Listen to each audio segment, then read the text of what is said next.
క్రైస్తవం అవ్వచ్చు, ఇస్లాం అవ్వచ్చు, బౌద్ధం అవ్వచ్చు, జైనం అవ్వచ్చు, హిందూ ధర్మం అవ్వచ్చు. యెస్. ఒక ధర్మాన్ని విమర్శించేవాళ్ళు ఉన్నారు. ఒక విధంగా చెప్పాలంటే, అంటే ఈ యూట్యూబ్ ఛానల్స్ వల్ల, అంటే ఈ మీడియా యొక్క అంటే స్వాతంత్రం అంటే ఎక్స్ట్రా ఫ్రీడమ్ అంటాం కదా! అంటే స్వాతంత్రం దుర్వినియోగం అయిపోయిందని చెప్పొచ్చు. ఓకే. స్వాతంత్రం పూర్తిగా దుర్వినియోగం అయిపోయింది చెప్పొచ్చు. ఇప్పుడు ధర్మస్థల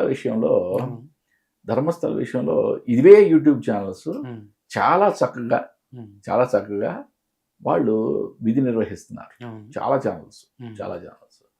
మరి ఇవే యూట్యూబ్ ఛానల్స్ ఇక్కడ స్వాతంత్రాన్ని అంటే ఫ్రీడమ్ని పూర్తిగా దుర్వినియోగం చేసేస్తున్నాయని చెప్పొచ్చు.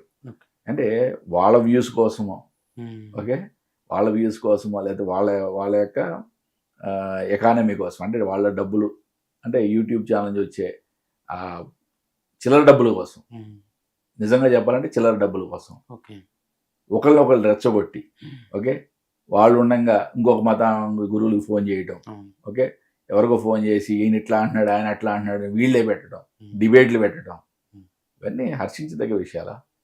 సనాతన హిందూ ధర్మం ఎప్పుడు కూడా ఇటువంటివి చెప్పలేదు. మన ధర్మం బోధించేది పరమత సహనం, అంతవరకే.